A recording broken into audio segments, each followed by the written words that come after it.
Novak Djokovic may not be able to return to the 2023 Australian Open after being deported earlier this year. Novak Djokovic has taken a huge hit to his chances of returning to the Australian Open in January after a tribunal noted that he showed a disregard for COVID regulations when reinstating another tennis player's visa.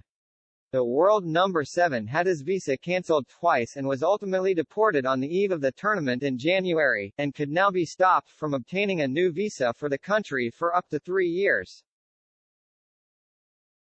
Djokovic famously arrived in Melbourne with a medical exemption granted by the Australian Open back in January but was stopped at the border and, in a week-long ordeal, had his visa cancelled twice and spent time in a government detention hotel before being deported. By losing his visa, the 35-year-old automatically received a 3-year ban from being granted another into the country. Travelers can still have the ban removed, as another tennis player recently did during a tribunal hearing. Renata Vorochova arrived in Australia at the end of December with an exemption explaining she could not take the vaccine and even played a doubles match before Djokovic had his visa cancelled, and others who received an exemption from the Australian Open also lost their documents and were asked to leave the country.